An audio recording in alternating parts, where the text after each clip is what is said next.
and being There's really no clear. paragon of love that wasn't strongly boundaried. Like if you think of any paragon of love, Great Mother, Gandhi, Mother Teresa, Martin Luther King, they're the saints, whatever. They're all strongly boundaried.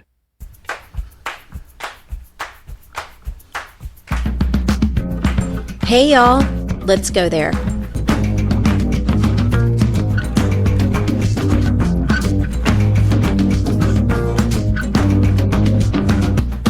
Joe Hudson, the infamous F.U. Joe.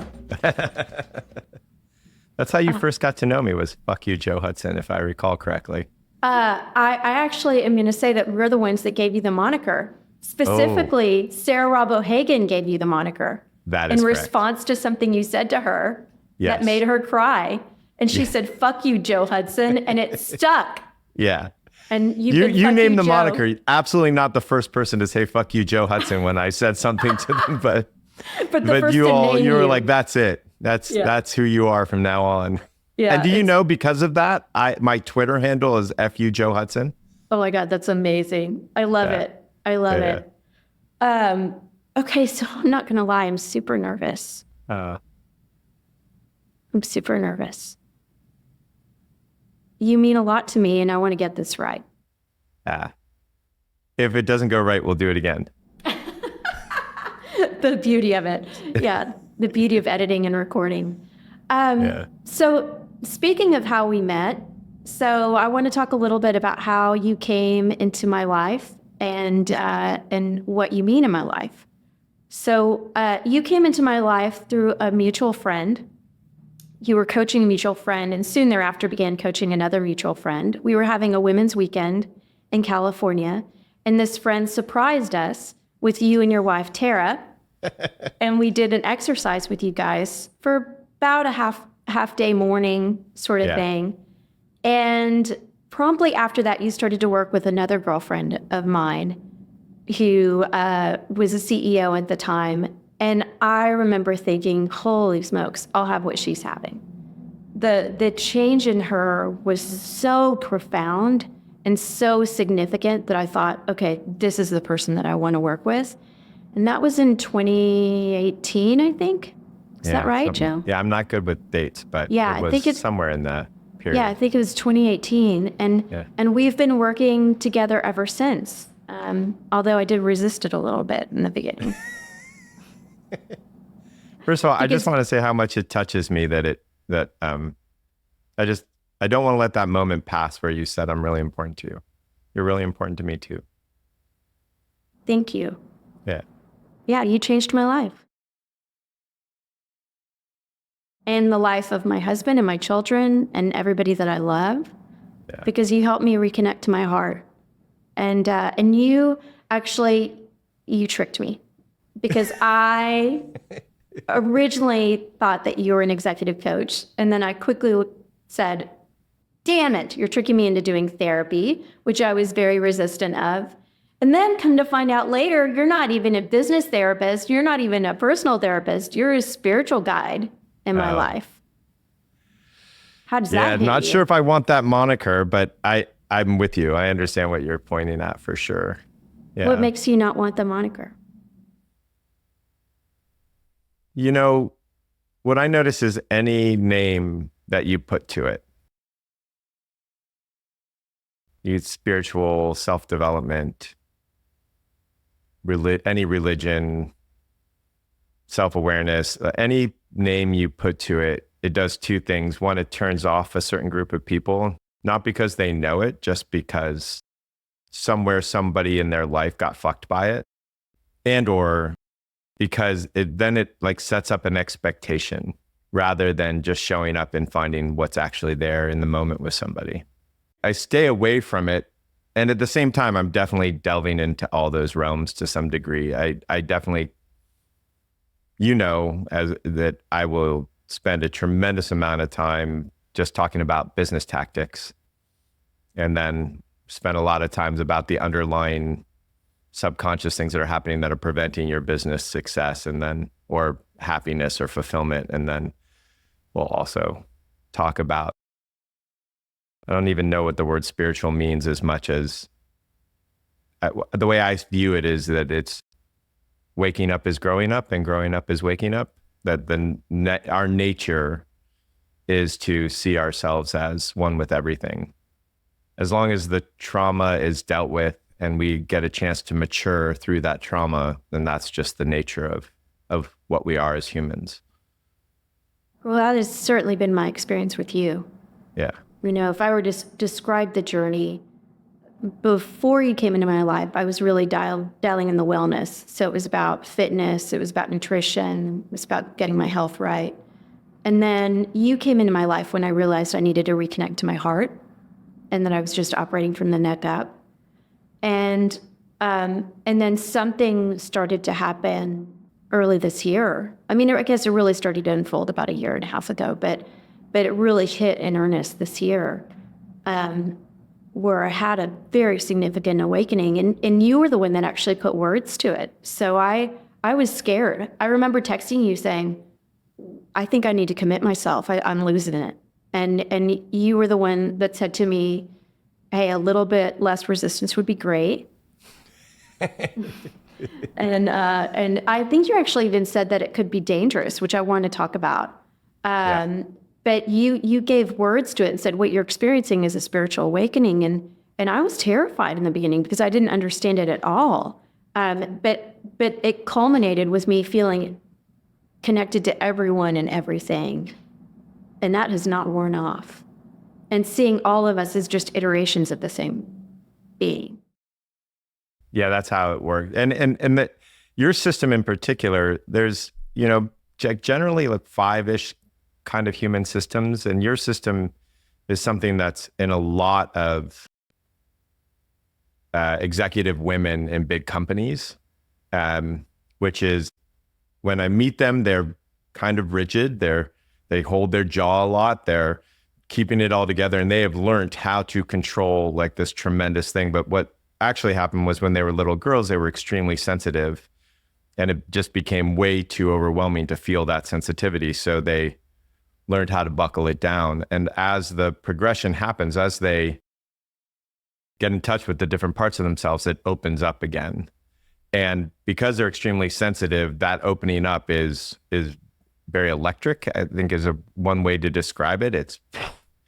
And the emotions can be very big and the feelings can be very big. And there's this huge sensitivity to it. And literally in our last week long that just ended a couple of days ago, there was 3 such women in the group, and they all had a very similar experience and having, difficult integrations, which is it's not uncommon.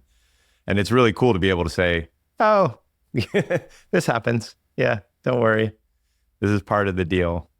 Yeah, it's quite a journey. Yeah, it's assuring, I would say. It's reassuring when you say that oh, this happens, or I've seen this before, or this is what you're experiencing. Okay, so I wanted to wait until later to talk about your work, but you mentioned it, so I'm going to bring it up. The week-longs. So you do a week-long called Groundbreakers, which is very significant. Both my husband and I, as well as friends that I love, have experienced it. And it was completely life-altering for me. In fact, when I went to my first Groundbreakers, I didn't follow instructions, and I was not, you're not surprised by that. I didn't follow instructions, and the next morning, I found myself hosting a meeting with our CEO and all of my peers on Zoom from the very site where we had Groundbreakers from the same city. And it was 6:30 in the morning, Pacific time.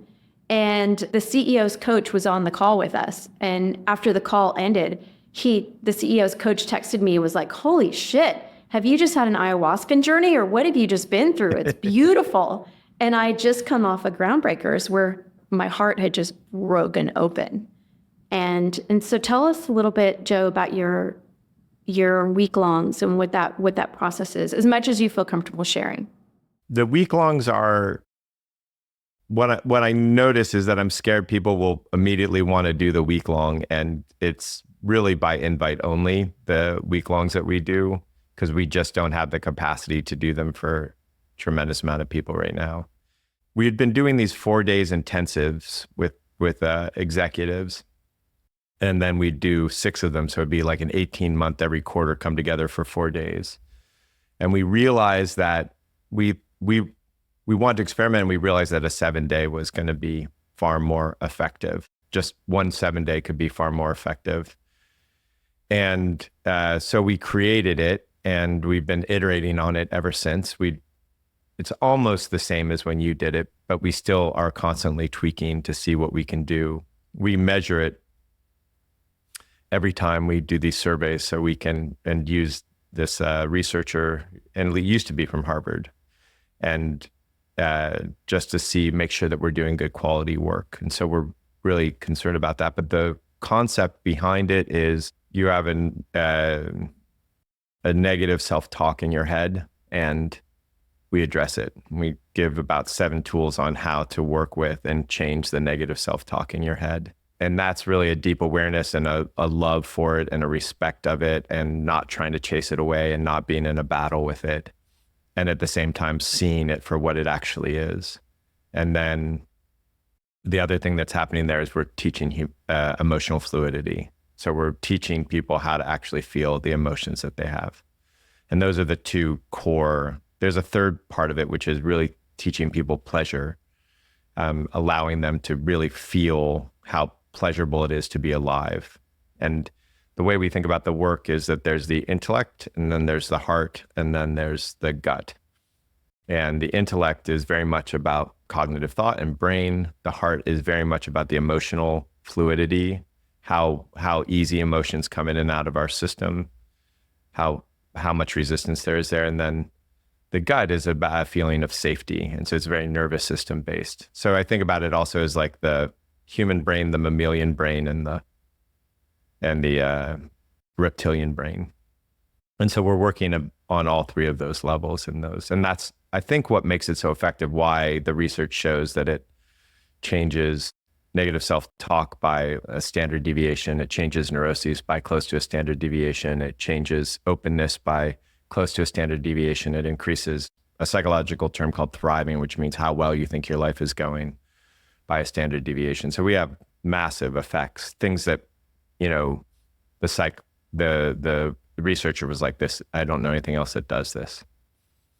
And so where it comes from is 25 years of my misery, for lack of a better word. It comes from my history of trying to find some way to be with myself, and going and finding all these tools from all around the world, and then refining them so that they would work for me and my particular path of experimentation. So I, like you, couldn't follow the rules. I had a massive authority issue. So I wouldn't take anything anybody said at face value. I would say, okay, that's an interesting idea. I'm going to go test it. And so I would constantly be doing tests with myself to figure things out. And that's where it comes from, is that series of tests that I ran for myself. And it's why there's such novel tools in there that we haven't found anywhere else as well. And you mix a lot of modalities too. You pull from a lot of different practices. We do. Okay. We do. So you brought it up, so I want to talk about it. How did you get to be who you are? So what was it that kicked off this? You said your own suffering, but what was it that kicked off this 20+ year journey to become the person that you are today?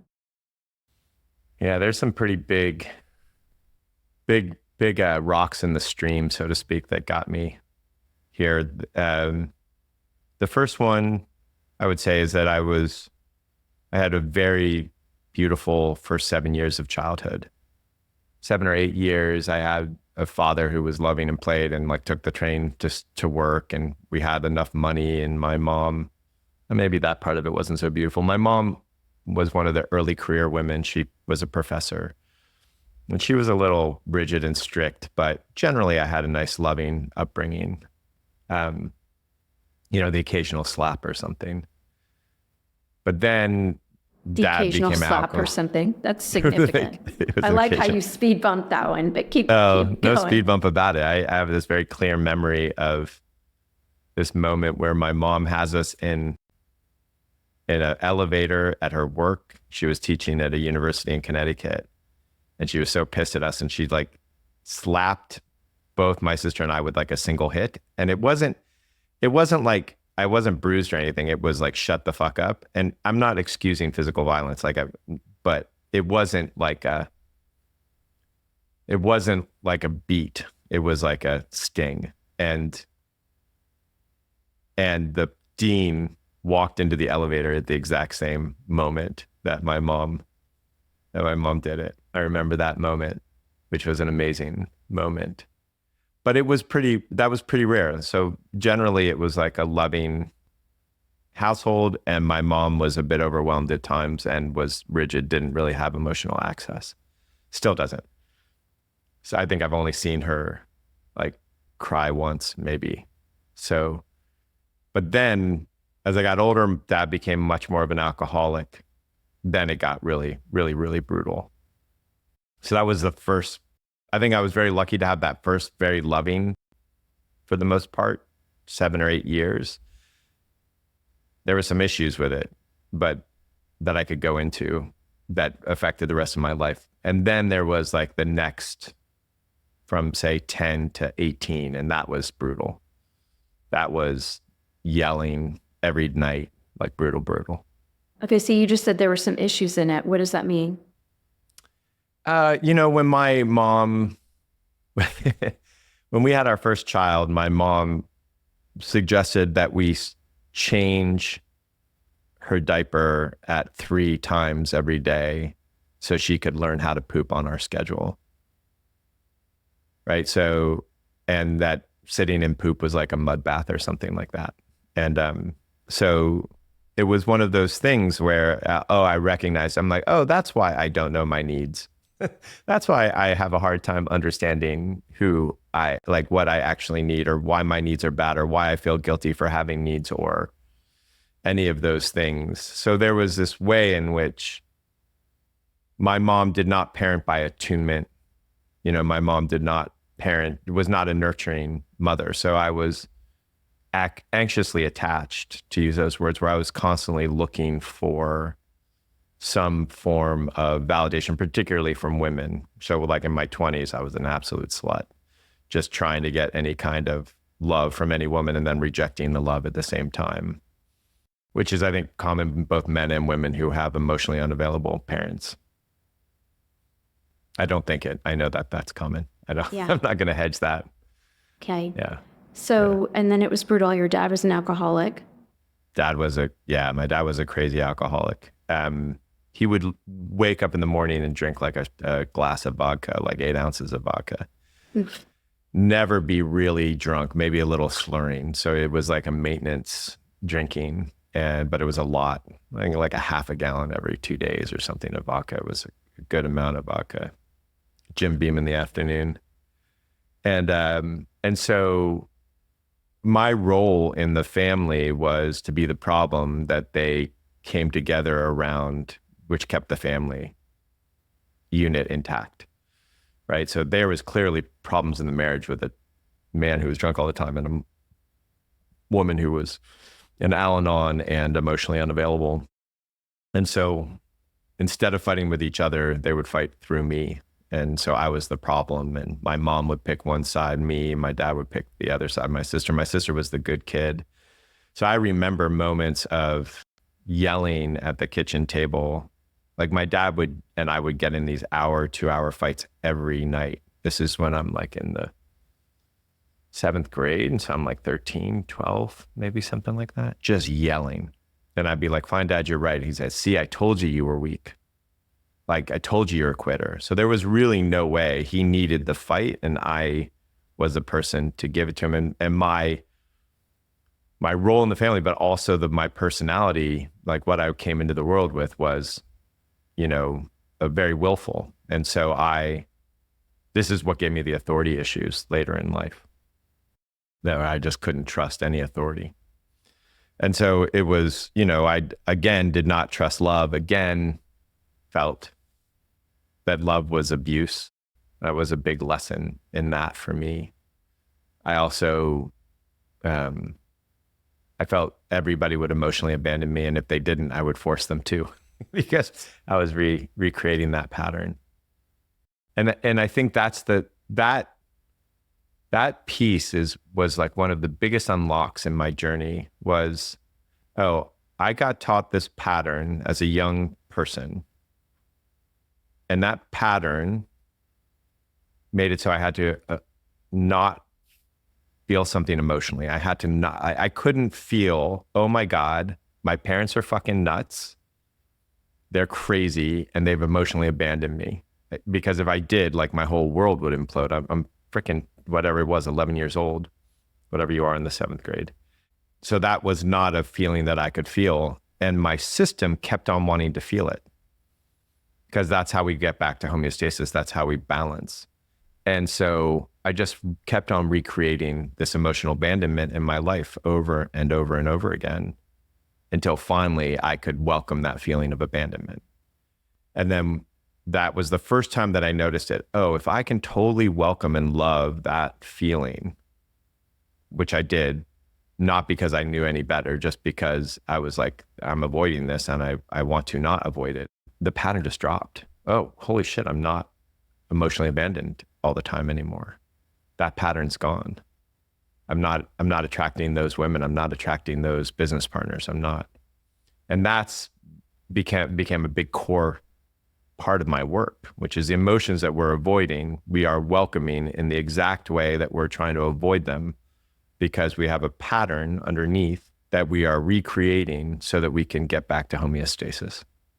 Yeah, we invite the thing that we fear. That's the thing that you've taught me. And one of the most significant things that I've learned through your work is understanding the emotional patterns that I have and that I follow, which I recreate over and over in different environments at home, in the workplace, and then which ultimately are undermining me and kind of proving myself right with my own disappointment, if you will. And I would say seeing those patterns for what they are is at the same time maddening, and when you can see what you're doing, and tremendously enlightening when you can pick a different path and do something different, and then see a completely different outcome in your life and in your relationships and in your work.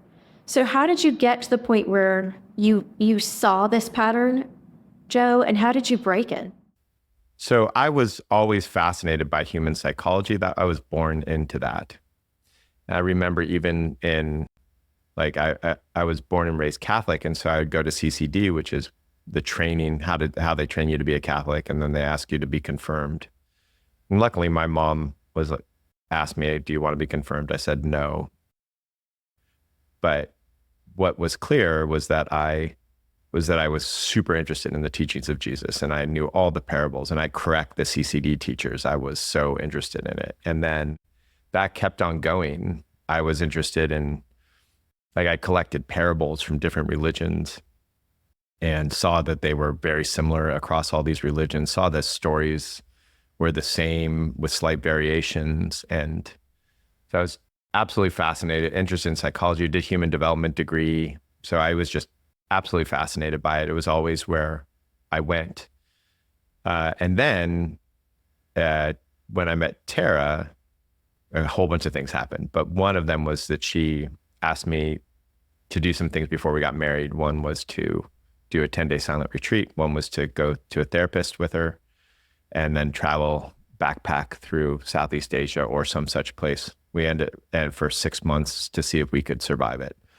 And the 10-day silent retreat, I had this moment of feeling one with everything, God's little drug dealer. It was 8 seconds. And when that happened, I was, whatever the fuck that is, that's what I'm here to do. That's what I'm going to try to get back to, which created over a decade of hell. And luckily, I went through that because it created all these tools, but I was constantly really trying to find something that was my nature. And so that obviously is a bit like a dragon chasing its own tail. And so, but in that process, I just consumed every single modality that I could find that might teach me something, and then run these experiments over and over. Is this real? What are they talking about? Let me verify, let me try it out. Let me create an experiment to see what would work and what doesn't work and what's bullshit and what's fantasy, what's religious and dogmatic, and what's actually viable. And so that's the how it all happened, was just consuming and experimenting to the point where I quit doing international stock lending and other things. And I spent 7 years almost sitting in a room meditating. So if you ever think that your journey has been tough, you can think about that. And my poor wife, who was like, you're not making any goddamn money. What are you doing? So literally I sat in the shithole of a room in LA and just meditated for 7-8 hours a day. Are you telling me that I'm 2.5 years into a 10-year journey? No, not at all. Hopefully, I would have to be a pretty shitty teacher if I couldn't at least improve on my. Oh my God. But there's some mirrors here that I don't think we've talked about before. So I will say something, just because you're 2.5 years into an infinite journey. This doesn't there's no end. It's not like evolution stops. Fuck you, Joe. We like to think there's like some moment of complete and total enlightenment. And that's like the religious thing. I've never seen that. What I've seen is humans growing and evolving and nobody being perfect. Totally. You made me think of something. I was talking to my shaman and I was like, I think I might need to go back to the medicine because I think I have one thing left to do. And she's like, oh, really? Just one thing? And then you're done. But, exactly. But there's some correlations that we haven't talked about, which is, I don't know if I've told you this, but I grew up in a really religiously diverse part of Dallas. And my parents, being atheists, well, my mom atheist, my dad agnostic, told us that religion was a personal choice.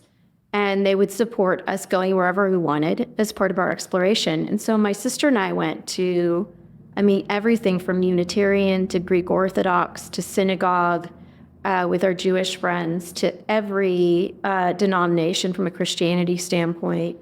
And from a very young age too, I was also fascinated with psychology and the thread that I saw, the common thread that I saw between all of the faiths, and found it super fascinating.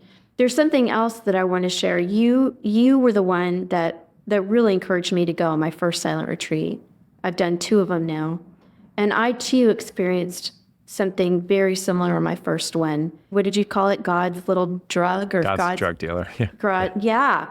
I felt like I was on drugs after day 3. It was just like everything was technicolor. Everything was just so attuned, amazing love, totally blissed out, seeing things I'd never seen before. And that was just through silence, which is wild. Wild. Yeah. You had also done a tremendous amount of work up until that point. So silent, my fear is somebody listening to this podcast will now walk into a silent retreat, expect that. Because they expect that, they will never get that. And then they'll be disappointed, which will take away the whole thing from the silence perspective. So, and you had also done a tremendous amount of work before that. So there's a way that you knew how to be with yourself that some people going in. For mine, that I did 10 days, 14 hours of sitting a day, I think maybe 12 hours of sitting a day. And so it was really intense and painful. And it was hell, hell, hell, hell, hell, 8 seconds of bliss, hell, hell, hell, hell, hell. Yeah. Well, that was my second one. So to your point, I would say, I think I yelled at you at one point, not in my silence during our check-in, but no 2 silent retreats are the same, I would say. And obviously everybody's an individual in terms of going in, but my second one was absolutely brutal in that way. There was nothing pleasant about it. And I struggled and resisted and was angry almost the whole way through. Yeah, I remember. I'm so mad at you. Okay, so you find yourself on this journey. You basically, do the equivalent of Deepak Chopra and sit for, except you did it for 7 years. And then what happens? What comes on the other side of this? Yeah, so somewhere around 35 or 36 years old, I'm at a 5-day silent retreat. And I would say that the quintessential piece is somewhere early in that journey, this question arises in me, what am I? And I just ask that question literally like 10 times a day. I don't ask that question spontaneously arises 10 times a day. And for the first, I don't know, 6 or 7 years of it, I think there's an answer. Hilarious. And so I'm looking for the answer. My mind is literally, well, if I'm my body and I cut off this part of my body, is that still me? That's not me. Like, what am I essentially? What is the thing that's always been there from the beginning till the end that's still here, that's never changed? Because if it's changed, it's not me. I was doing that kind of stuff. And then I realized it's about being in the question. There was no answer. I remember being at this one retreat with one of the people who I trusted, and I went to a lot of their retreats. There's a guy named Adi Ashante who's since retired. And I remember getting up and saying, every time I ask that question, my brain just goes silent. And some guy in the back just starts laughing. And I'm like, oh, so I sat down, and there was like, whatever, 5 years later, I'm sitting in another Adi Ashante retreat, and somebody says, my brain goes silent, and I'm just laughing hysterically. And and then I was just asking the question and sitting in that question for years and years. And then one day that question it doesn't quite get answered. It doesn't quite just go away. There's no way to describe exactly what happens, but there was this very clear understanding that I don't want to put words to it, but something to the effect of I'm that which is aware. I'm everything. There's a lot of ways to describe, but I just knew I was one with everything. And luckily, after that moment, the very next thought was, and this is never done. And so I know a lot of people who have had that experience of awakening, what Buddhists would call awakening, and they don't have that second epiphany for another decade. So they become defined by the awakening. I'm the awake. And I literally went to a wedding a little while ago. I think it was a year ago. And I had lost touch with a lot of these people, but I went to the wedding, and there they all are.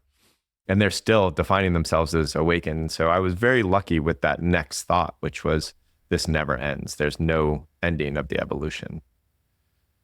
And so for, whatever it was, over a decade, I was so focused on getting to that awakening. And then as soon as it happened, I hardly fucking noticed it.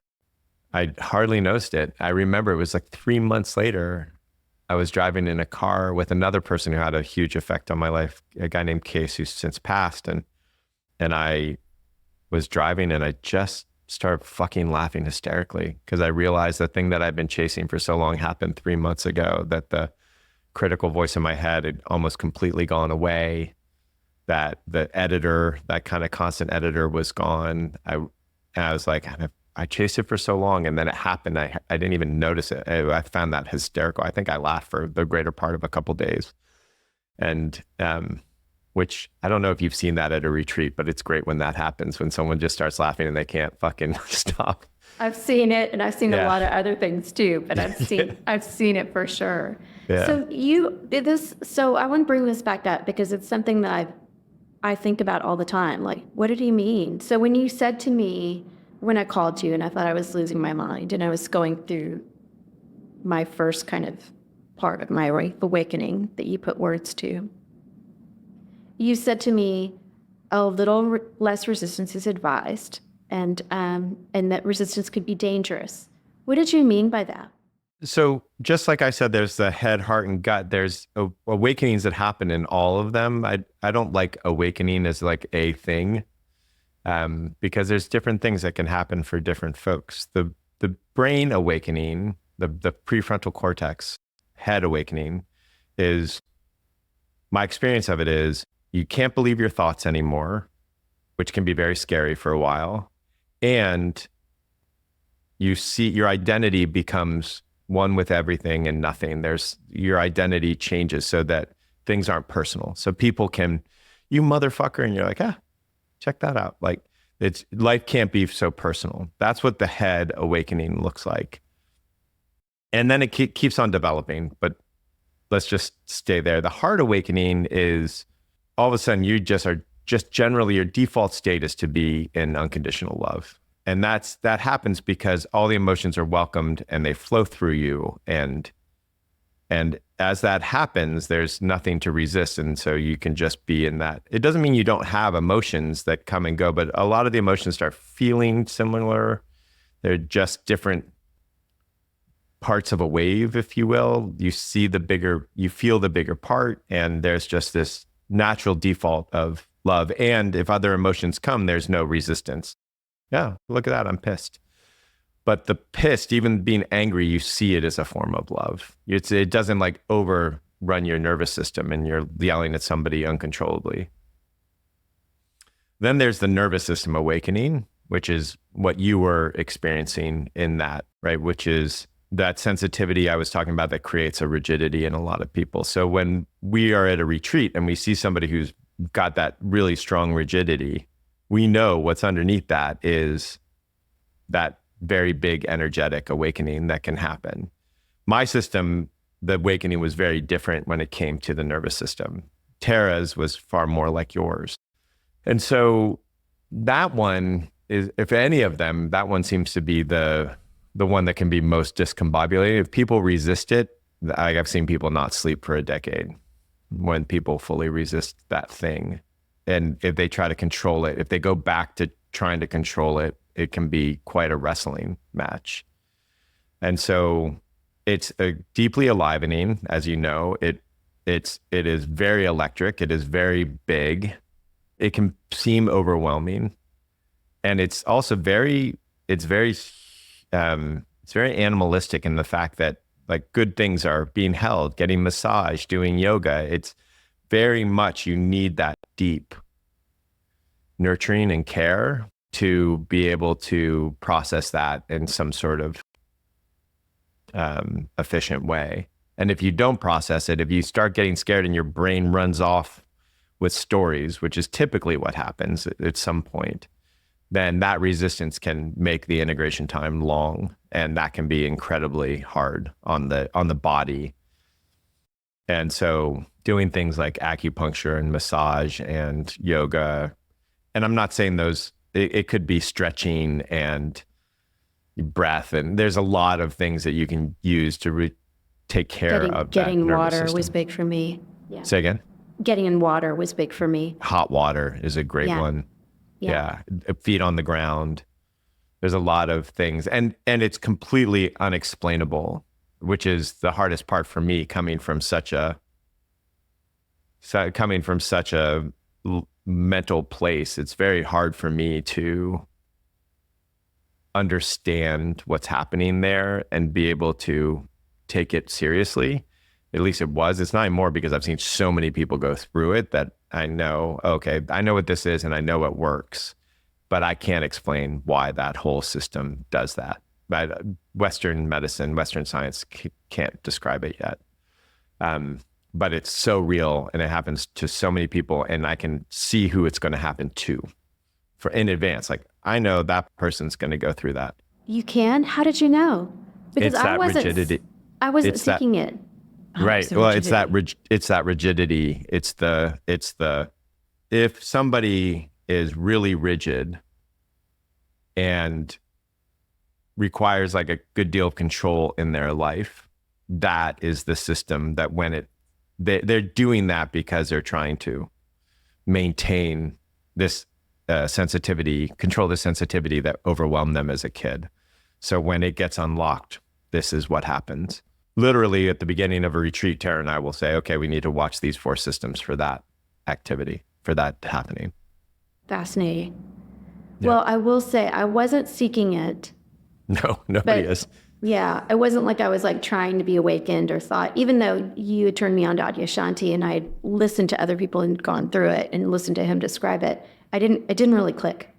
And I didn't ever think it was something that I would experience. But when you said to me, this is the next logical step in your journey, it settled my system. So thankfully, I was able to integrate it. And, in divine form, 2 people that bookended it happening with me were at my home waiting to hold me in it had actually experienced it. And one of them is someone that you work with. And so he and his family were in my house, and I didn't even have to say a word to him. He could just look at me and see that it was happening. And it was really, really wild. That's really, cool. Really wild. I didn't know that. That's fan. I'm so glad you had that comfort and that nurturing Stephen. and that.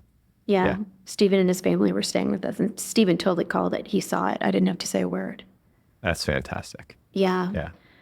Okay. So we've talked a little bit about your work, and we started to dive into it. One of the things that's super fascinating about you is, and we call it your party trick, is you can just look at somebody and see their traumas, a la the body keeps the score. And the other thing I will say is people that work with you, their musculature changes. The way I hold my face has changed. Things, you physically change as well, which is really wild. I've seen people's faces change.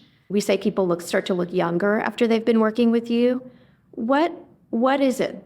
How do you see somebody, and what do you see exactly? So a disclaimer before I start. So what I notice is that when people see me do it, when people see me do rapid coaching, and there's a group of people who come to me and say, oh, I want to learn how to do that. And my response is always, the only thing I recommend is just deeply getting to know yourself, and then everything else will fall out of that. If you try to get the thing itself without doing the inner work, it can create damage for you and for other people. So that would be I say that to anybody who's listening I want to learn how to do that. I would also say, I think it's your gift. I don't think this is, I have to say, I don't know that it's totally learned, because to observe you do it feels like this is just a gift that you have. Yeah. I can't distinguish, but I know other people have it. Tara can do the same thing. You were in that third retreat where you saw Tara pulling out all the little emotional states of somebody. Basically, the way it works is there's no way that I can hold back an emotion without contracting a muscle. Like right now, if you're listening to this, stop feeling every emotion. And if you did that, you had to contract a muscle, if not a whole bunch of them. And so if there's an emotion that you don't want to feel, over time, you will contract that muscle on a regular / toxic level, constantly holding back that emotional feeling. Thus, that's what we call rigidity, is someone who's constantly holding their muscle so that they don't have to feel certain stuff. And we all have it in us in some way. And so the emotions that you weren't allowed to feel, or that you chose not to feel because of some set of traumas, and I don't mean trauma like war, car accident trauma. I mean the trauma of not being attuned to as a kid, what would be called in the literature complex PTSD. That shows in the way that you hold your muscle. So a simple, easy one is the one that I had as a kid. My dad was just constantly criticizing me. So I had what was called the critical parent hunch. And you can just look at people with that hunch. It's like, oh, they had a really critical parent. Or if anger is being repressed, there's a line here in the eye because they're trying to hold back this anger. And so there's certain cues that are like that. Yeah. There are certain cues that are like that, where it's a very specific, oh, that tucked butt means this. And there was a guy who, I think his name is Paul Ekman, does the micro expressions work, and where he tracked all the expressions of a human. And there's this like 1/12 of a second, they have this expression on their face before they can control it. So it's a way to read what somebody's really thinking if they're trying to hide it from you. And there's some police who have it. They tried to train people in it, etc. And his teacher, or the guy who he inspired his research, was a man who could literally look at still photographs of different cultures and tell you what the habits of the culture were. Oh, this is when they get married. This is how they interact. This is the level of physical violence because it was all in the body. So the body actually holds a lot of it. So that's a part of what's happening. Part of what's happening is that I just know the patterns of so many people. So when it looks like I can do magic, I just know the pattern. I know that body type does this, or I know that when somebody says, oh, I really want, I notice that I am constantly trying to make sure people feel happy. I can ask, oh, so how does the resentment show up? Because the resentment always follows that kind of caretaking. So there's certain ways that that's part of what I'm able to do.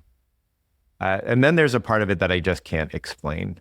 And I can kind of explain part of it, and then there's kind of a part of it I can't explain. So I did a tremendous amount of breath work to unlock my musculature and the emotional work with it. And the more that I did that, the more I could just sense it in other people. So I did 7 years of basically laying on a bed, breathing while somebody was pushing me so hard. Sometimes it got bruised and I'd puke. And there was like this whole experience that I went through. And that teacher passed as well, unfortunately. Yeah. And in that process, I just started to be able to read people better because I understood it in my own body. Just my body understood it, and therefore I could see it in others. And it didn't have a logical, it was almost as if I was more open enough that I had deeper empathy. And in that empathy, I could feel what they were feeling, which is mirror neurons. We logically understand it, or at least neurologically understand it. And so there's that was happening as well. So that part I can explain, but I can't explain how it's happening because it's an unconscious behavior. And then there's a part that I just don't fully understand that's happening. And Tara, who has a very similar ability, but in a different way, also will see very similar things when it's happening. We'll say, oh, did you see the way they looked older right there? That, but it makes no goddamn sense whatsoever. And yet it's consistent enough that it's happening for multiple people. And the people who we've taught to coach over 7 years will also have those same experiences. So there's some part that happens, but again, I can't logically put words to it. It's super fascinating. And I will say there are a couple people that come to mind that literally look 10 years younger after working with you. So you're touching on, for me, what is a core part of your work, which is emotional resistance. And what is it that makes us resist emotions, Joe? And what makes them important? Yeah, there's infinite reasons to make that makes them important. 3 big ones. If you take away the emotional center of your brain, you would cease to make decisions in any kind of timely way. So it would take you half an hour to decide what color pen to use. And the people who that's happened to, their IQ stays the same, but their life falls apart because they can't make a decision. So it tells us that it's the emotional center of our brain, and that's, loosely speaking, it's a little more refined than that, basically creates our decision-making capacity. So we're not making logical decisions. We're making decisions to feel a certain way. We're using logic to determine what we think will happen. But the underlying core thing is what I want to make a decision that makes me happy. If you think about for a minute, all the decisions you made to try to be happy, or to not feel rejected, or to feel joyful, or to not feel scared, etc. All your decisions are made in that capacity. So if you don't have the capacity to enjoy all of the emotions that you have, then your decision-making is going to be faulty. You're not going to even be able to see half the solutions. This is something that you've taught me. And the hack for me is whenever I'm feeling overwhelmed, there's usually, and I'm unable to make even really simple decisions. I right away know that there's something I'm resisting. There's some emotion that needs to move through me that I need to access. So that's a hack that you've given me. But what makes us resist the emotions in the first place? How did we get here? Yeah.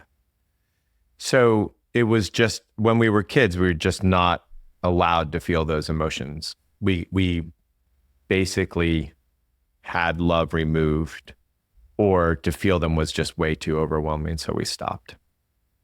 It's as simple as that. So if you, for instance, every time you were trying to exert your will and feel like I have a place here, like feel that sense of presence, somebody yelled at you, or every time you cried, somebody made fun of you, which is what happened to me. They literally took pictures of me and made fun of, threw pity parties when I would cry.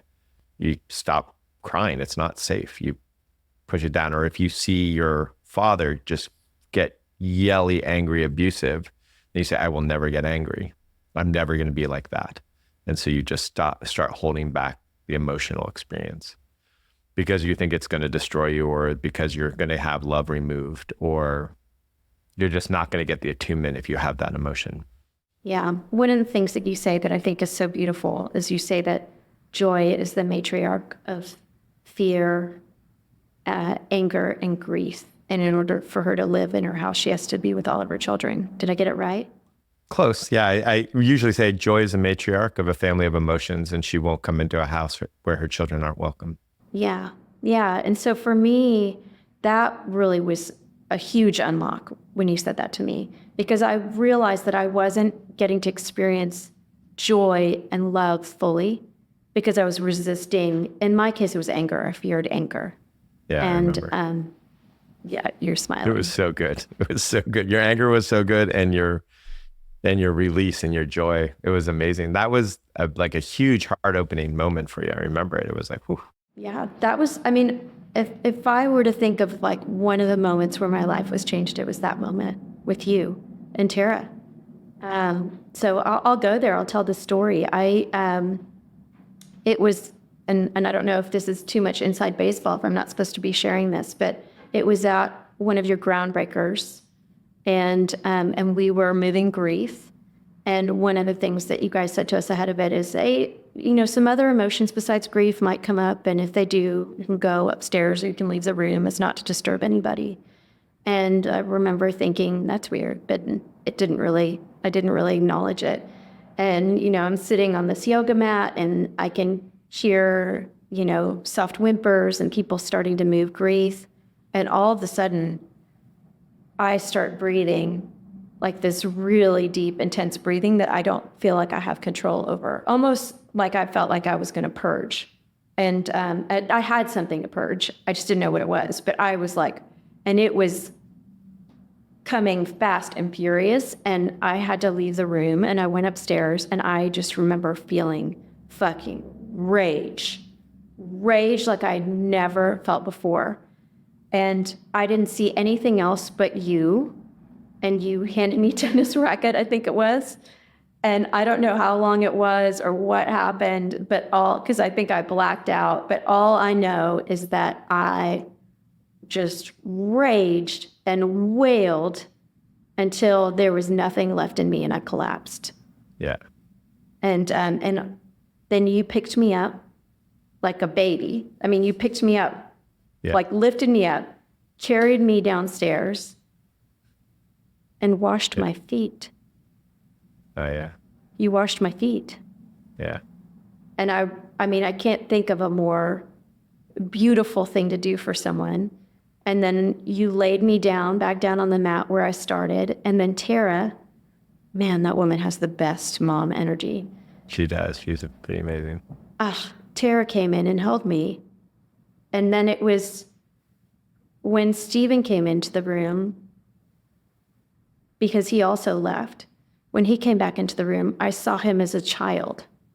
I saw his face and I saw a child. And I stretched my arms out to him. And he came and made himself into a little ball. And he's much larger than I am, but I held him like a little child. And he fell asleep so hard that he started to snore. And I was pinned. I couldn't even get up. And I remember afterwards saying, my heart just broke open. And I felt love fully for the first time that I could remember as an adult. And Stephen saying, and I was the first recipient because it washed all over me and it knocked my ass out and made him sleep for the first time in I don't know how long. But it was a very, very profound experience that I will remember for the rest of my life. Yeah. I remember. That was lovely.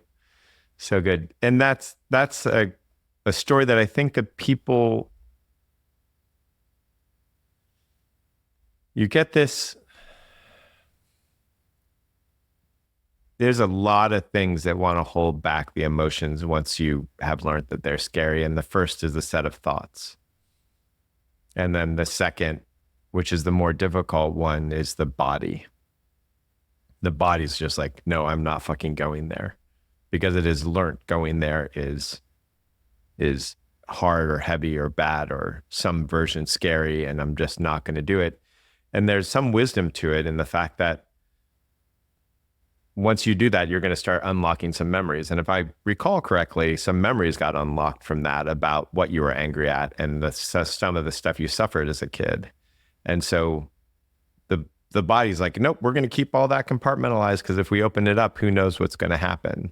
And it's not wrong. You don't know what the fuck's going to happen. In your particular case, it was showing up at a business meeting at 6:30 in the morning and what the fuck just happened? Like, you loving the hell out of the entire company, and and right, even that for some people would be very scary. For you, you were like, that was great. I love the company. They felt it. I got phone calls. People were like, Jesus Christ, I want to follow you. But for some people, that would be extremely scary to show that kind of love to a company. Oh, what everybody's going to fire me, blah, blah, blah, blah. And so it's just this very interesting dance, is because you don't get the same kind of control once you start allowing yourself to feel the emotions. And it gets better than what you're doing eventually. There's kind of that integration process, but eventually life is a lot better. Totally. And I will say it was the path to authenticity for me. So it was the merging of the personal and professional selves. The wall came down. It was the path to much more intimate and closer relationships with my children and the people that I love. It was a game, again, it changed my life. Okay, so now we've talked about her a few times. I want to talk about you and Tara, because you guys have an amazing marriage, an amazing relationship, amazing girls. You're fucking epic parents. But it hasn't always been easy. And you're both very open about that. There was a time where you almost didn't make it. Oh my God. Yeah, the first 2 years of our marriage and the year before our marriage was fucking brutal. I'm fucking we just learned all the rage and anger and dysfunction from our parents and just brought it right on into our marriage and our relationship. We yelled at each other. We never physically hit each other, but we threatened it. And there was a moment like where we were living on this ranch and she was like gunning her engine to like run me over. And I was like standing in front of her hood with like a pitchfork or something. Get out. No, serious. That's some serious passion. It was definitely hardcore. The fights were horrible. I would say that's what created the emotional side of the work for me, right? So the heady meditation, that whole thing was there, but I was using it as a way to control my emotional experience, especially at the beginning. But that's the thing, is like on a pillow, you can pretend, if you're meditating on a pillow, you can pretend you're at peace all you want. But, in marriage, you can't. It's either real or it's not. You're going to feel it. You're going to see it. In business, it's the same thing. It's one of the reasons I really love business as a form of practice, is because you actually have a result that you need to get. And so you're trying to find a way of being in the world that also allows for that result and to make that result aligned with what you are. And so business and marriage and parenting, those to me are far more effective practices than sitting on a pillow meditating, because you don't know if the first shit works. Don't get me wrong, meditated for years, love meditation. And there's something about that rubber hitting the road piece to a marriage, to raising kids, to business, that I just absolutely love. So yeah, Taryn and I went through it. And I'd say the first phase was, it's your fault. And all my friends were like, that was a bad choice in the marriage. You should get divorced. I'm sure her friends were saying the same thing. And then it turned into, oh shit, what we're doing is abusive.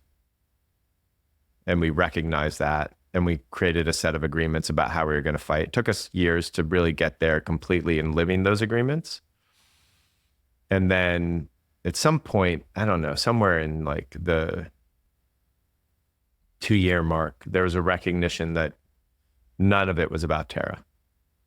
That all my focus had to be on me. There was no blame that was going to get me anywhere. All that I could do was focus on what's my experience, what's my learning. Tara's going to be the way Tara's going to be, and my job is not to change her. Can't do it. Not my pig, not my farm. The whole thing is about how do I be happy? How can I be content as a human being, no matter what is going on with Tara? And that's where the focus became. It at the beginning, that was taking it as my fault, which is also horrible. Like, blame somebody else, horrible. Blame yourself, horrible. And then it just turned into, okay, if my system is in a kerfuffle, what is it that I'm here to learn? Doesn't mean I'm wrong. Doesn't mean I'm bad. Doesn't mean that what I'm asking for is wrong or right. All that shit's completely different than what is it that I'm here to learn around this experience, because it's my system that's in a kerfuffle. That's all I can focus on. And so that's where and once that happened, then our life got better and better and better and better. We've had a couple years that have been dips, being sleep deprived with kids at the early ages, for instance, can get a little crazy, or different things have happened in our lives where we go through a bit of a contraction, and we still to this day fight. And I think at one point we really thought the less fighting, the better our marriage. And now that's not true at all. It's how we fight is what makes our marriage great, because everything that's alive contracts and expands. Heart, cells, movement, tension is part of being alive. So for our relationship to be alive, there needs to be some tension in it. The question is, how do we deal with that tension, and how do we become better people through it? And if we're fighting that way, then fantastic. Yeah. Terrence Real says, in order to get real intimacy, you have to be willing to say the thing that could risk it all. And so I really, for me, that's always kind of like the goal. Like, how can I actually just, and this because you're working with me, it's how can I actually verbalize and give words to what I'm feeling? How can I actually articulate it? Not trying to manage the other person's emotions, but just being true to myself. Knowing that I could risk it all, which is scary as hell. And one of the ways that has worked for Tara and I in that is, if we are going through one of those big transitions, we'll both grieve our marriage like it's past. We'll go through the entire grieving process of the marriage failing. And then when you've done that, it's really easy to speak your truth, because you're not speaking your truth because you don't want to feel that, the marriage falling apart. So let's go feel that the marriage is falling apart and then come back. And the truth is much easier to speak. And the reality is the old marriage does die. You taught me that. You taught me that there's 3 marriages. Is it the 3 marriages? Yeah. So talk a little bit about the 3 marriages and how that works. Yeah, you could do it by age, or you could just do it by children. There's like the marriage that is, there's 2 of us. There's a marriage of, there's the family, and then the marriage of, but there's just 2 of us again. That's how I see those marriages. And we transition it. I think about it this way. Instead of the 3 marriages, I think about it as, I just told you what I was like when I married Tara. It's been 25 years of marriage, and I'm this way now. That is a shit ton of transition that has happened. Tara, simultaneously, shit ton of transition. I'm not married to the same person I got married to. She's not married to the same person she got married to. We're completely fucking different human beings. So it's not the same marriage. And it's constantly changing. There's kind of 3 big bumps, but it doesn't really matter. What matters is, are you willing to meet the person where they are, love them for who they are at that moment? And that's really the capacity that is there. And sometimes loving them is drawing a boundary. The problem that I notice when I say that to people, some people will take that love them for what they are means I'm supposed to accept them and live with it. But it's, I accept them and maybe I don't live with it. Maybe I draw a boundary in this moment. Maybe in this moment I say, I love you. I can accept you just as you are. And I don't want to live with that. Yeah, boundaries are super hard for me. Yeah. I'm still learning how to get them right in all my relationships. Yeah. To me, the thing about boundaries that unlocked boundaries for me, the right boundary always opens my heart. So if I'm thinking about what's the boundary I need, I wait for the one that makes my heart open. I can love this person better with this boundary, no matter how they react to it. Because I'm holding back my love. I'm defending my love because I'm scared that I'm going to have to do something. Oh, if I love them, then I'm going to have to accept X, Y, and Z. If I love them, then I'm going to have to put up with X, Y, and Z. And so I'm defending myself. So the first part of the boundary is what's the boundary that immediately allows me to love them better? And then the second part is, how do I draw a boundary that's not in the control game, is not in a control power struggle? And so I'm not going to ask them to do anything. It's what I'm going to do. So when you yell, I'm going to walk out of the room. I'll be back in 20 minutes. And if we can continue the conversation, I look forward to it. But I'm not going to have a conversation with you while you're yelling, but I'm not abandoning you. I'm right here. That opens up my heart. And it's not about what they do. They can do whatever they need to do. I'm not trying to control them. Yeah, it's just about saying it. Yeah. One of the things that you've taught me is about defended love. And I've really aspired to love in an undefended way, and how different that feels in your system and how much closer it can make you feel to someone. But it does require boundaries in order to be able to love in an undefended way. There's no paragon of love that wasn't strongly boundaried. Like if you think of any paragon of love, Great Mother, Gandhi, Mother Teresa, Martin Luther King, they're the saints, whatever, they're all strongly boundaried. And so there is no real unconditional love without boundaries. There's also no real unconditional love without empowerment. If you feel oppressed by something, you can't love it, including a husband. Yeah. And children. And children. So let's talk about your girls, because they are just amazing. And the relationship that you have with them is the sort of relationship that I aspire to have with my children. And not just because I want to be close to them, but I want for them what you've given me. I want for them to have the relationship with themselves that I have. I want them to be able to love themselves. I want to eradicate shame from their lives. I want them to have emotional fluidity. And that's not to say I've been successful. I came into work pretty late into their lives, but I'm working on it. What's been your approach, you and Tara's approach with the girls? Because they're just such amazing girls. Yeah, so the early days was all Tara. I would have fucked them up good. And it was hand-in-hand parenting. There was some other simplicity parenting, which was really good, but the most powerful was hand-in-hand parenting. A book called Listen by Patty Whiffler is a great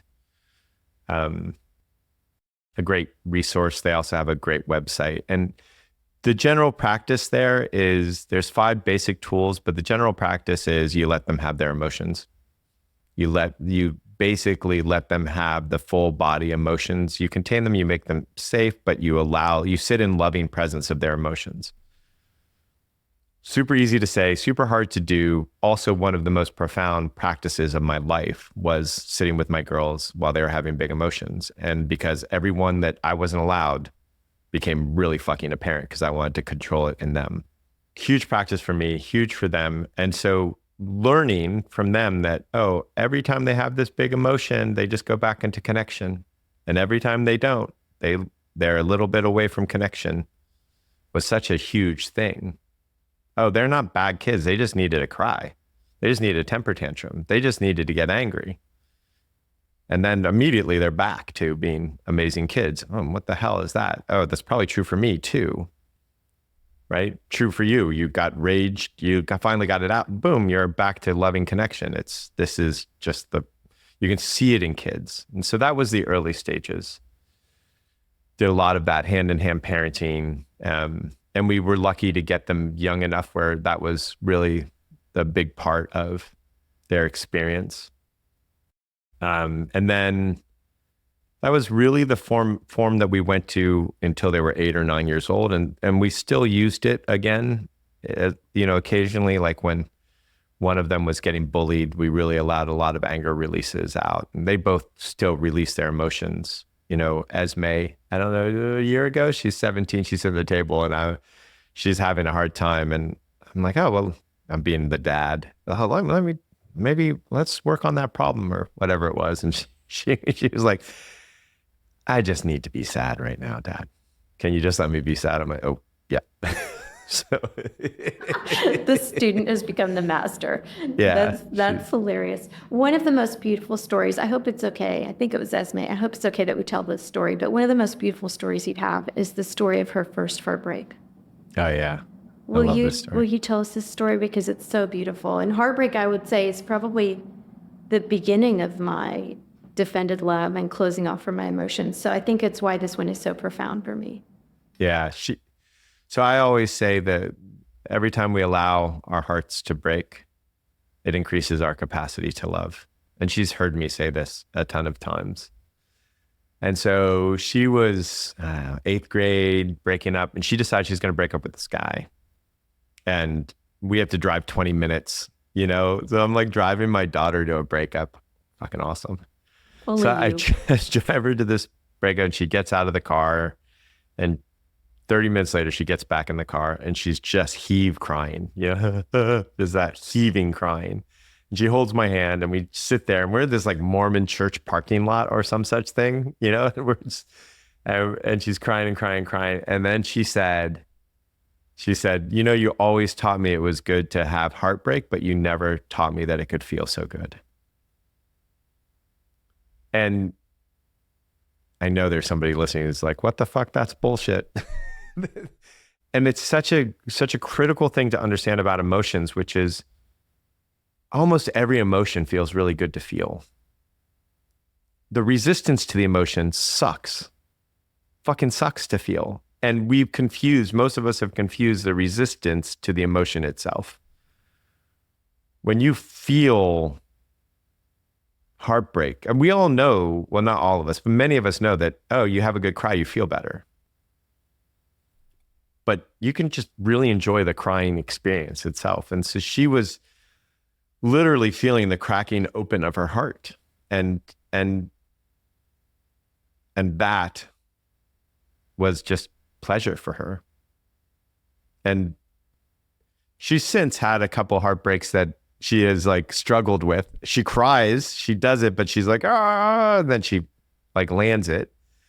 But because of Tara, because they had that really great experience of having all of their emotions allowed, they do things like don't have to get drunk all the time. They're not in some pattern of being addicted to their phones. It's an amazing thing of how, if you're not avoiding the emotions, you don't have to do a whole bunch of things that you do to avoid the emotions. Yeah. Which we call bad habits. Overeating. Yeah, to soothe. Overeating and, sorry, I interrupted you. Overeating, phone, drugs, alcohol, all those things. And it was funny because Patty Whiffler, who's the one who started hand-in-hand parenting, told me that. She goes, I've met the kids that are 20 years old who were raised like this and they don't have these problems. I was like, let's see. And that seems so far to be the case with our girls. Yeah, you taught me that. And I think that's probably one of the biggest lessons too. It's the resistance that hurts, not the actual emotion. And I've actually experienced heartbreak since doing the work with you. And I did experience what Esme experienced, which was like a breaking open, like amazing love on the other side of it. It blew my mind. But it was resisting it that was so super painful. And you even said to me when I was going through my depression, you said to me, you can resist this and be in your robe for the next few years, or you can actually let yourself feel it, and it's going to cycle much faster. And I think I probably landed somewhere in between, but it is really significant to recognize that it's the resistance that's the killer. Yeah. And yeah, I always say, if you can't love the emotion, love the resistance. Oh, say more about that. Say more. Okay, this is it's just a hack. It's just basically, if you're having a hard time loving the emotion, then just love the resistance to the emotion, and it softens the system. It's just a simple hack. That which we resist persists is a way to say it, but nobody really, so I'm resisting and I can't fucking stop. Well, one hack is to love the resistance, because you can have resistance to the resistance, and then you're just in a clusterfuck. Yeah. Okay, so there are probably people that are listening to this that are like, wait, I don't get this. This is Carla's executive coach. This is who worked with her in the workplace, and they're probably confused. And you work with some of the most powerful people that are shaping the future of our planet, and we can't talk about them for obvious reasons, but very, very significant players in our world, predominantly in the tech space. One, I want to understand, how do people come to work with you? Yeah. And especially because some of them are pretty big egos, for lack of a better way of putting it. Yeah. How do people come to work with you, and how do you break through the resistance? Like, I resisted you like hell. Yeah. So if we take the heartbreak piece for a minute, basically the way I would describe this is, you're a little kid, you're looking for attunement. You're looking for being accepted and loved. And you don't get it, so you change your behavior, you change your emotion, you cry a little harder, you evaporate a little more, whatever it is, you're going to try all these things to get the attunement, and you're going to land on some dysfunctional behavior to get the attunement. But that core underneath it was that you were looking for love. Core underneath it, and that feeling that love is scary because you didn't get it. And maybe love gets wired with abuse, or maybe love gets wired with someone yelling at you, or maybe love gets wired with, I've done something wrong, or maybe love gets wired with shame, but love gets wired with something. And it doesn't matter how bad your parents were to you. You want that love. You want their love. Like, you might say, I don't want my parents' love because they're super dysfunctional, but that's not what I'm talking about. I'm talking about the fact that if you click a switch and get really great love from your parents, every fucking person would hit that switch. Everybody wants that love, but we've also been raised in a way that we're scared of it. Like, you think that anger or sadness or fear is hard to feel. Feeling complete and total love is far scarier. And it's why you'll see people resisting that. I'll do an excitement release, and people can do about 5 minutes of that, but they can do anger release for like 40 minutes. You do pleasure, and people will do that for like 10 minutes, but then they're like, okay, I'm kind of bored. It's like, wait, you were just feeling pleasure, which is everything you said you want. And now so the positive emotions are actually harder to feel, even though we want them. That craving of them is actually a pushing away of them as well, because pleasure is always available. Every breath can be a pleasurable breath. It doesn't require anything of us. Just sitting down and listening to the energy move in your body or the sensation move in your body can be an incredibly pleasurable experience. It requires nothing of us. It's always available, but we are not feeling that all the time. So somehow or another, the positive feelings get wired with something that's not positive. And so we're constantly wanting the love, but pushing it away. And we might be pushing it away by chasing it. We might be pushing it away by ignoring it. There's lots of ways that we can do it, but we all want it. So the question is, how do I do this work with people? I love them. I love them unconditionally as they are. Doesn't matter what they say to me. Doesn't matter what they do. I love them for who they are, which is what I learned how to do with Tara and what I perfected how to do, so to speak, even though it's never perfect, with my children. And so I'm sitting in unconditional love with my clients almost all the time. And if I'm not, then there's something for me to learn. So that's the how of it. The other how is that you have to obviously show some level of competence, right? So I was a venture capitalist. I can talk strategy, and I can talk strategy in a way that comes from a deep understanding of human patterns. So, and business, if it's anything, is a series of ideas and relationships. So the relationship side of things is, and so I will have some clients where I'm literally only talking about strategy with them for 90% of the conversation. Oh, how do we create this part of the business? How do you handle this kind of negotiation? And then we'll land on something where it's like, okay, I'm seeing a pattern where you keep on getting fucked up in this area. Here's the underlying personal pattern of that. Do you want to work on that? How badly do you want to work on the underlying thing? And how badly do you want to just keep on repeating this pattern? Usually that's the invitation where somebody's like, oh, right, I see. Every time I get into a negotiation, there's a bit of a fight. It's me against the world. Or every time I'm raising money, this and this and this is happening. And so let's look at the underlying issue. And then that opens the world to them. And some of my clients will go back and forth all the time between tactical and some of my clients are like, yeah, I got my business. I mean, I'm one of the top executives in the world because I know what the fuck I'm doing. What I want is to be fulfilled. What I want is to be happy. What I want is a good marriage. What I want is, and so that's where we'll work. And then occasionally what happens there, and not even occasionally, they'll have some breakthrough and then they're doing their meetings differently. They'll have some breakthrough and then they're handling their bosses, the CEO or whatever it is that they're dealing with differently, or their board of directors or whatever. And so it works both ways. Either way, you're going to have it's going to affect your business. It doesn't really matter. Yeah, it's undeniable. That was going to be my next question. What do you see happen to teams when somebody begins doing work with you? What happens to their teams? When somebody who is doing the deeper work with me, then their team develops almost in lockstep with them, especially if they're the CEO of the company. So, there's a great phrase, a spit at the top is a waterfall at the bottom of an organization. And so somebody learns how to process their fear. They don't have to manage people as much. They focus more on empowerment. They have a more empowered company. That empowered company gets things done because everybody acts like owners and they increase efficiency. Typically what happens is, I want to get things done. I want to be efficient. Efficient means you're getting them done quickly. But if you look at a fast car, that's not an efficient car. A fast car is a car that goes fast. An efficient car is a car that gets you there with less energy.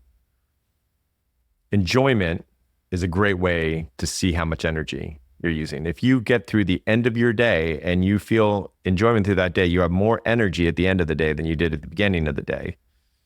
And so you're like, whew, I feel great and I can keep on working and this is amazing. And everybody around you feels great and they can keep on working and it's amazing. So that enjoyment is a great thing. And when a CEO sees that, then they start doing things like, oh, I want to enjoy my meetings. And if they start enjoying their meetings, the whole company runs better. We have this thing called 5-star meetings, which is, how do you make all your meetings into 5-star meetings? And when you do that, one half of the meetings are not necessary. But the other thing is everybody enjoys going to meetings, which means that they're freaking effective because nobody enjoys a meeting that's not effective. Everybody in these big companies, I hear them say it all the time of, wow, I fucking hate meetings. I'm always in meetings. Meetings suck. No, they don't suck. Meetings are fucking awesome. What sucks is that you're not getting anything done in the goddamn meetings. That's what fucking sucks about the meetings.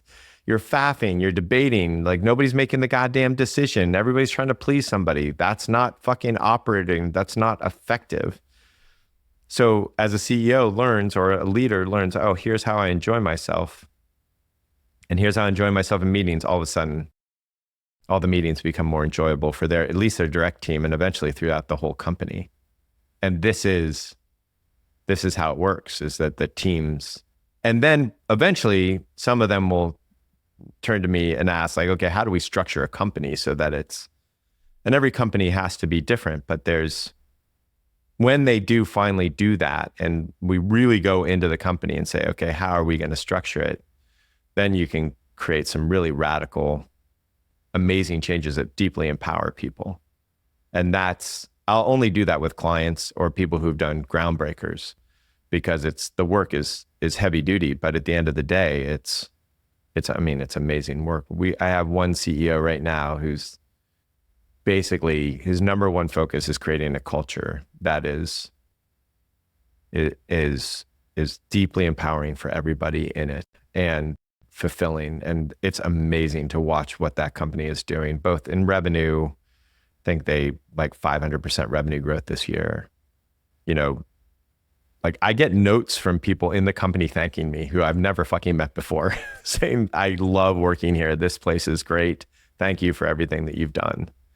And I'm like, how do you even know me? I wouldn't even know that they would know me, but it's so clearly a positive place to work and everybody's so happy with it. So that, in a lot of ways, that's how your work has inspired this podcast and my whole theory that we don't have to work the way we've been working anymore. That was one of the big epiphanies for me was, whoa, not only is this life, this existence a false construct, but so is the workplace. And we can dream up and build whatever it is that we want. It doesn't have to be toxic anymore. It can be enjoyable. It can be done with ease. It can be done with love. And one of the first outcomes of that was the story we were telling earlier when I came right out of Groundbreakers into a virtual offsite. And, the first thing I did was break into tears in front of everyone. And the response from my peers was, literally over Zoom, somebody said, I really want to hug you right now. Can we all just take a moment to hug you? And everybody went up to their cameras and hugged the screen. Wow. And then, it was followed immediately by somebody on their check-in telling me what I meant to him. And I was just like, holy shit, this is what life is about. This is how, and oh, by the way, the business outcomes we drove at that company to date have been the most significant and positive business outcomes that I've seen a company get to, the most significant transformation I've seen a company achieve in my entire career.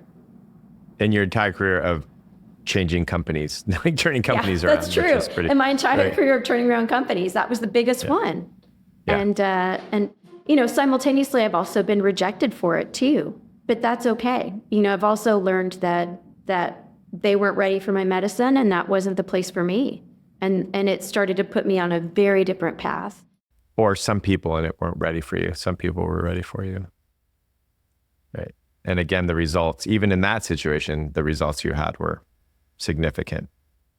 Yeah, I think that the amazing thing is that there's a line, there's something that happens where an organization that's focused on, its primary focus is on the health of the individual in the organization is not functional.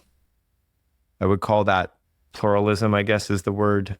A lot of nonprofits fall into that category where they're not being effective because they're interested in like the individual. Is that individual okay? Okay. Is that individual? It's very codependent.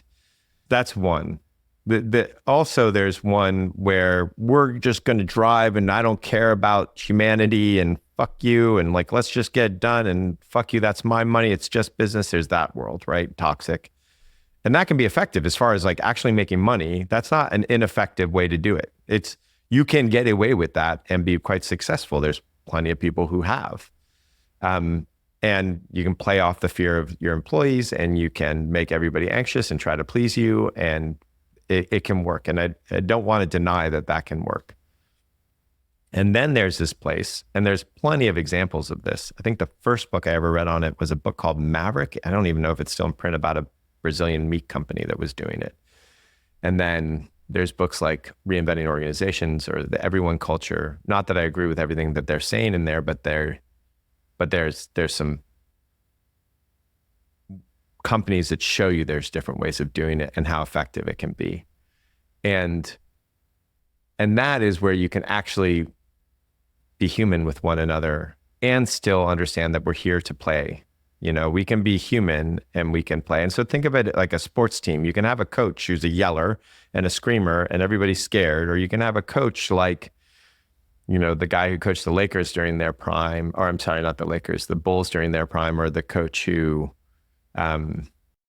the Warriors, and they can actually create a sense of family and community, and it's very human, and they get great performance. But they're still there to win. They're still going to cut the person who's not operating. They're still there to do the job. And it's amazing to me when I have these conversations with somebody who's like literally built a $10 billion business in 4 years. And I'm saying to them, okay, so you can do that, but you can't run a business where people are happy. That's fucking fascinating. You can do that, but you can't be fulfilled in your job. That's weird. Funny how your mind says that's possible, but this isn't possible. And it's always just a matter of like what they emotionally believe or don't believe is, and what they can sit within themselves.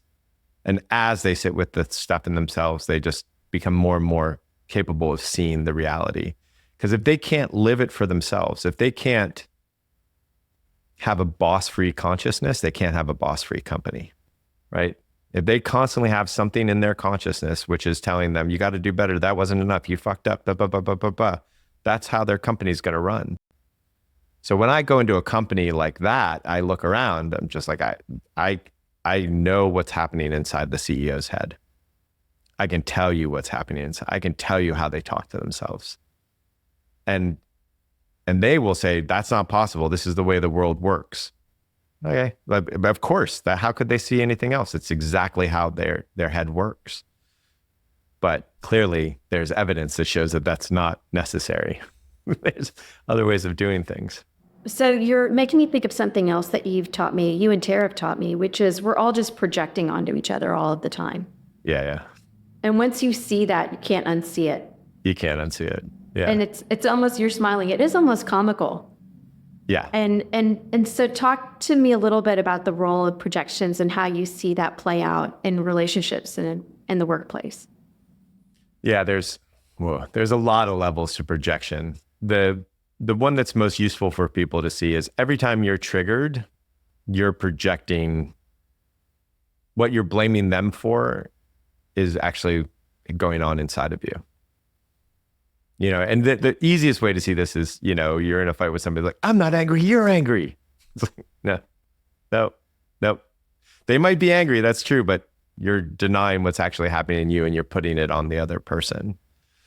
Another great example of this, if there's a CEO listening, or many, typical projection is that like, I'm alone in this. That is a typical, they get frustrated and I'm alone in this. It's like, no, as a matter of fact, every single one of your direct reports wants you to be happy and pleased with their performance. You are not fucking alone in this, right? But what you're projecting onto them is a non-caring about your status. And in that moment, what's actually happening is you're not caring about where they're at.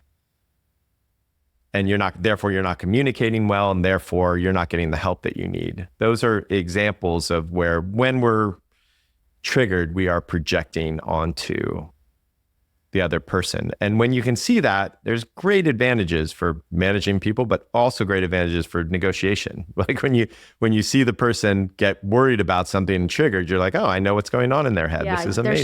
They're showing you their cards. Exactly. So there's all sorts of advantages for it. The key thing for that is it allows you to see exactly where you can work when you're triggered, to give you more freedom. So that's one of the benefits. The other thing is whenever I see somebody wrestling, this is part of what allows me to see patterns in people really quickly, is when I see somebody wrestling with something outside in their world, then I know that same thing is happening inside their world. So if they're trying not to manage their husband, it means they're also learning how not to manage themselves. If they are deciding, do I want to be in a relationship? Do I not want to be in a relationship? I got hurt before. Then I know that same thing is happening in 20 other places in their life where they're faffing or I don't know. They're overthinking. They're not actually in their wants. So wherever I see it, I know it's happening externally. I know it's happening internally. I know their internal dialogue has a reflection to the external the thing that's happening outside with people. And so that's another way that you can really use projection to understand how people work.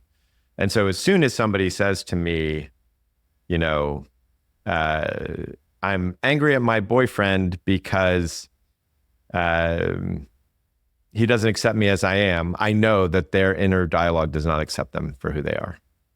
I know that's happening. There's no way it could, because if your inner dialogue really accepted you for who you were, there's no way you could be with that boyfriend, or there's no way that boyfriend could be like that towards you.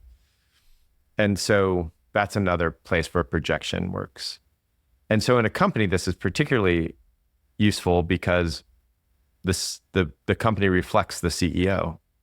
You were the one that taught me that the organization's wants, an individual's wants can be the wants of an organization, and that there's like a broader intelligence that plays a role there. Yeah,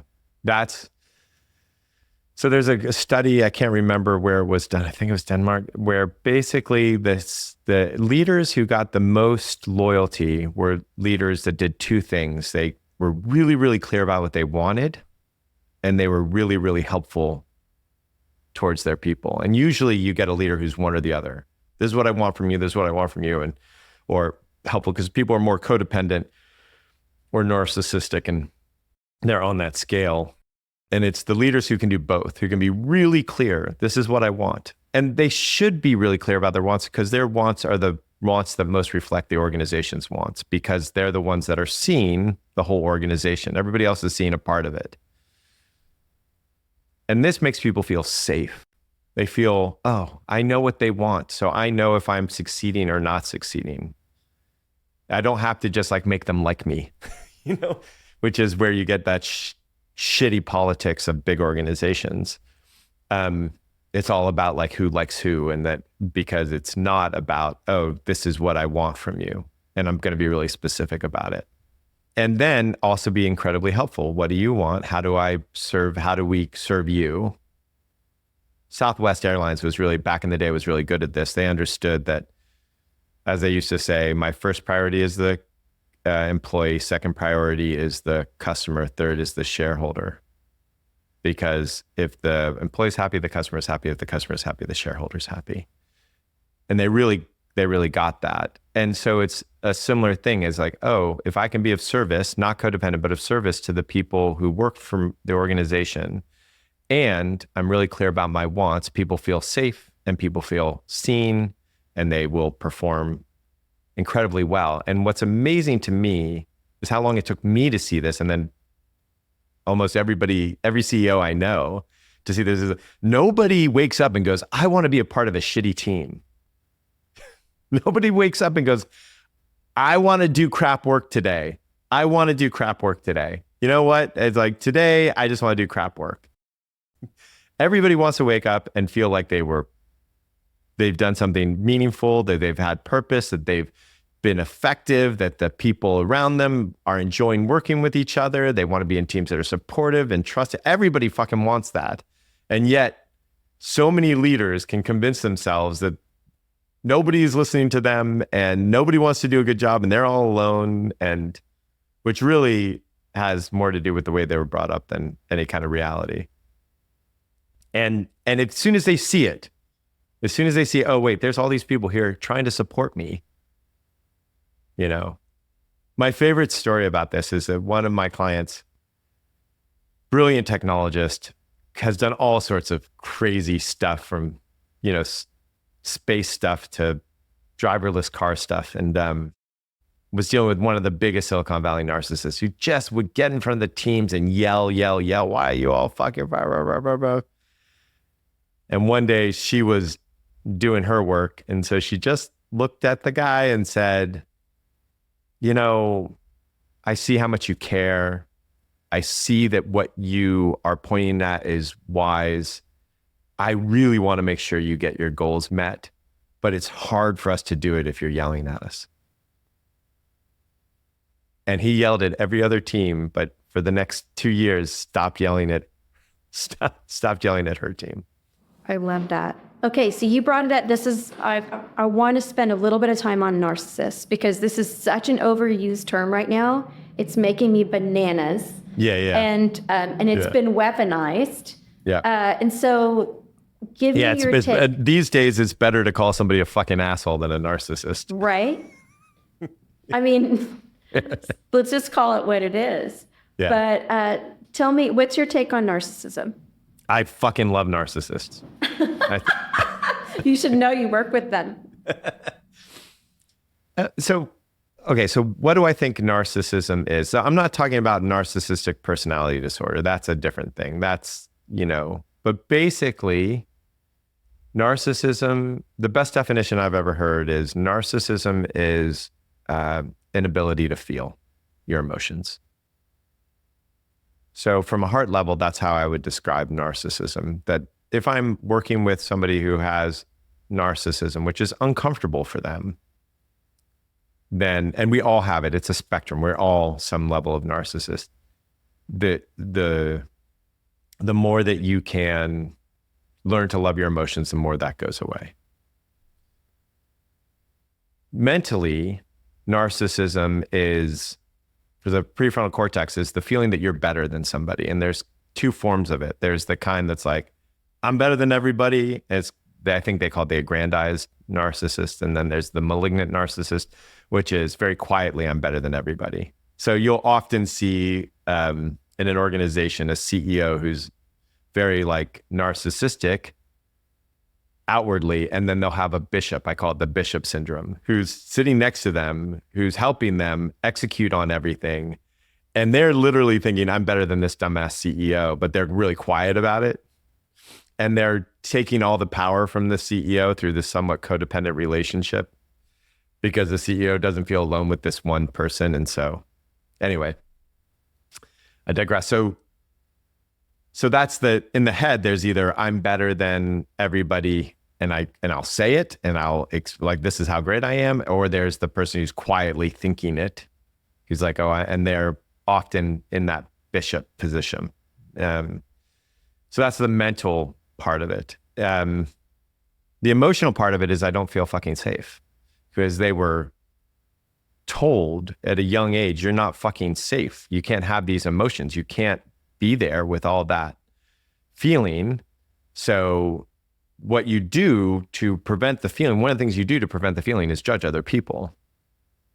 So every time you're judging somebody, you're just basically pushing down an emotional experience. So you could say, oh, if I couldn't judge this person, I would have to feel blank. And that's always true. So what I love about narcissism is that, I don't think anything would get done in this world without it. Meaning every teacher has a bit of narcissism. Every CEO has to have a bit of narcissism. Every leader has to, like, I fucking know something. I'm going to go around in the world and act as if I know it.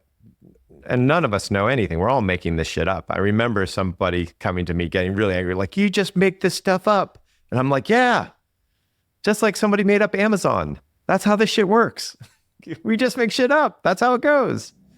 And so there's something really lovely about it in the fact that they get things done and they can move stuff and it comes from a fact that they were hurt as a kid and they couldn't feel their emotions, and so they're doing something to still prove to dad or mom that I'm worthy. See, I deserve the love for who I am as I am.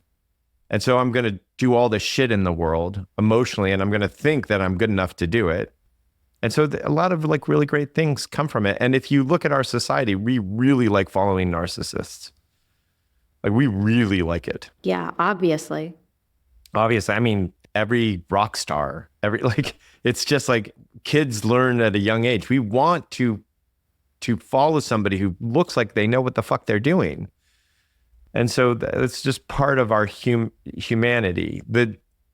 Obviously, there's some problems with it, is that you feel alone and you feel separate and you feel not connected and you feel better than, and all of that stuff is is hard. And underneath all that is just this deep fucking amount of shame.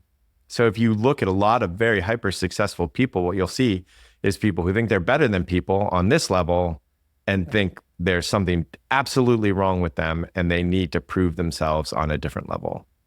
And so they'll have both of those two things running at the same time, as one can't really exist without the other. So what happens when you're working with somebody who's really high on that spectrum of better than?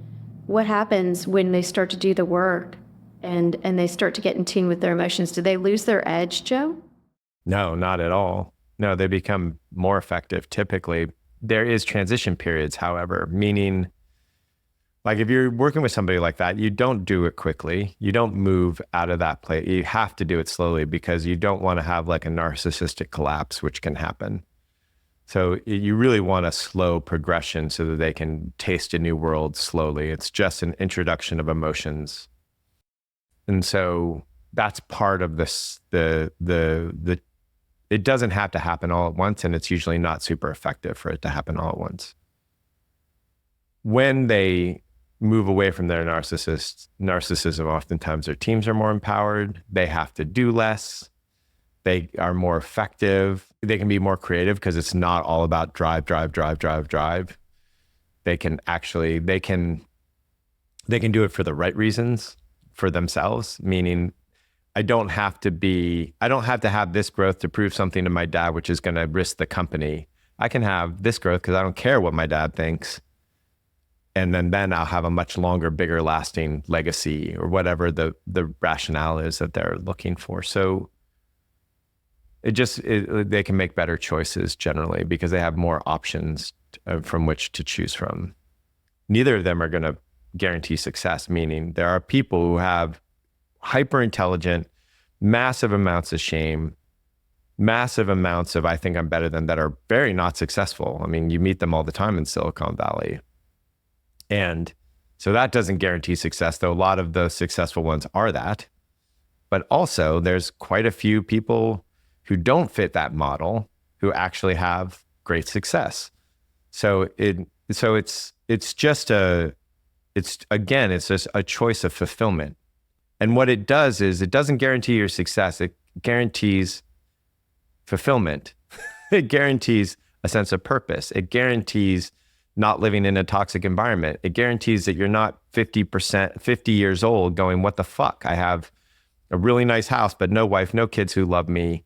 And I'm trying to party like I'm 20 years old. And that's what it guarantees.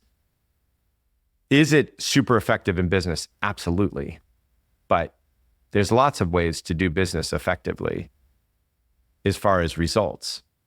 There's not a lot of ways to do business effectively as far as results and fulfillment and a sense of purpose and where everybody in your organization feels like they're better people because they've been there for a year. And I don't give a shit who is listening to this. I know everybody wants that.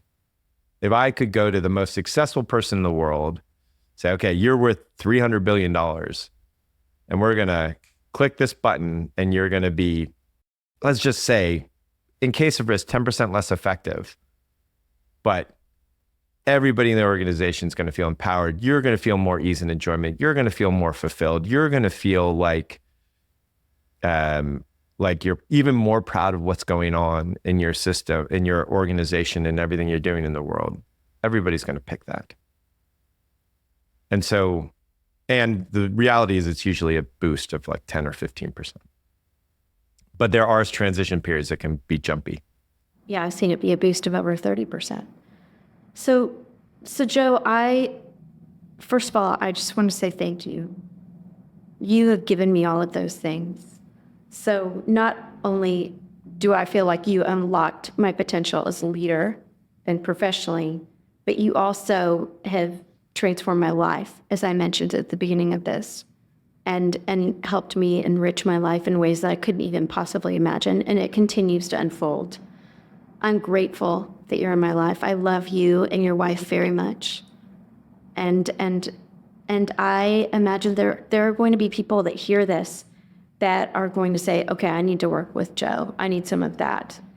how do people find your work, and how can people be introduced to the type of work that you do? Yeah. So, the podcast is an easy way. We have 100 or more episodes on very specific topics. So that's an easy way to get to know the work. We have a series of courses, 3 of them online that anybody can sign up for. The emotional fluidity one is called the decisions course. So we talk about how that emotional fluidity can create decision making. The master class is generally the 7 things that I see hold back entrepreneurs. We only do it once a year. It's sold out in 3 days. We have to keep it small because we literally can't care for everybody in it the way we want to care for them.